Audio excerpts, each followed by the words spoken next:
Bonjour, je m'appelle John Efoya, donc j'ai 20 ans et j'habite au Dervalières. Mon projet c'est d'organiser un tournoi de football au quartier de Dervalières. Donc ça sera un tournoi pour le jeune, donc de 10, 11, 12 ans. Donc sur le projet, je suis avec un ami à moi, donc un ami d'enfance qui s'appelle Florian Nouré. Nous sommes des joueurs de foot. Et aussi dans le passé, car moi je suis arrivé un peu tard sur le quartier, donc je suis arrivé à l'âge de 13 ans. Et à l'époque, il y a eu déjà un tournoi qui a été organisé dans le quartier. C'était un grand tournoi. Il y a eu le club comme le FC Nantes qui ont été invités sur le tournoi. Et ça a permis à beaucoup de jeunes du quartier de se faire repérer par le club, le FC Nantes. Donc moi, j'ai pas eu la chance de vivre ça. Donc ça, c'est ça qui me motive aussi, qui me donne envie d'organiser un tournoi qui ressemblera peut-être pas à ce tournoi-là, mais qui pourra un peu rappeler des bons moments qu'on a pu connaître dans le quartier. Alors mes démarches, là je suis accompagné par, on va dire, deux structures.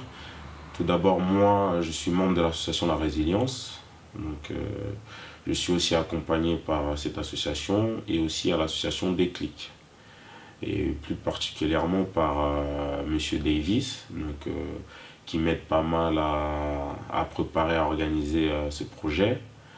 Et en parallèle, j'essaie de contacter des partenaires. On est en partenariat avec le club de foot du quartier, la CS d'Hervalières. Bonjour, je m'appelle Davis Tusimukala.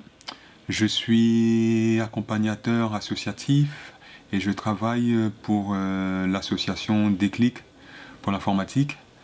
Alors Déclic est une structure créée il y a plus de 14 ans maintenant.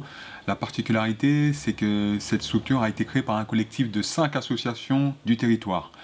Ces 5 associations, lesquelles sont la Bibliothèque Émilienne Leroux, la CSF, l'Amicale laïque des Dervalières, Espace Formation et les Deux Rives. Donc il y a 14 ans maintenant, ces 5 associations ont souhaité mutualiser leurs moyens afin d'offrir un espace numérique aux habitants du quartier. On peut dire que le pari est gagné, puisque la structure existe toujours, et que maintenant elle est ouverte à l'ensemble des personnes du territoire nantais.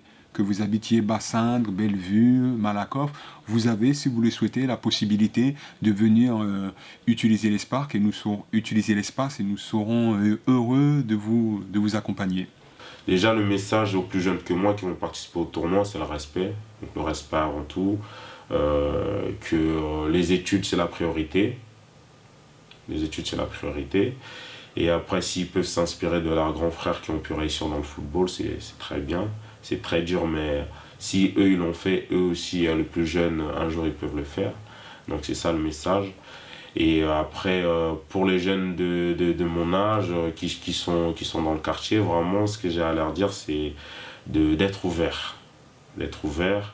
Donc, moi, c'est ça qui m'a permis déjà à vouloir réaliser ce projet. C'est parce qu'à un moment, je me suis ouvert à beaucoup de choses. Donc, être ouvert, pas rester que dans son univers à faire qu'une seule chose. Vraiment s'ouvrir à tout, à vouloir rencontrer d'autres personnes qui viennent peut-être pas du même milieu que nous. Et c'est ça qui fait qu'on peut aussi se découvrir autrement. Et c'est vraiment ça le message, s'ouvrir et aller rencontrer d'autres personnes. Alors l'événement, le tournoi aura lieu le dimanche 29 mai. Donc ça sera toute la journée au terrain de Dervalières, donc sur le terrain synthétique. Donc les phases éliminatoires auront lieu sur le terrain synthétique. Et à partir de la demi-finale, ça sera dans le gymnase, dans le grand gymnase. Et comme invité, il y aura des joueurs ici du quartier, bien sûr, comme Shaker Aladir, Charles Bello, Nassim Badri, Anthony Walonga et entre autres, donc, qui seront invités pour participer activement au tournoi. Donc j'espère que vous serez au rendez-vous.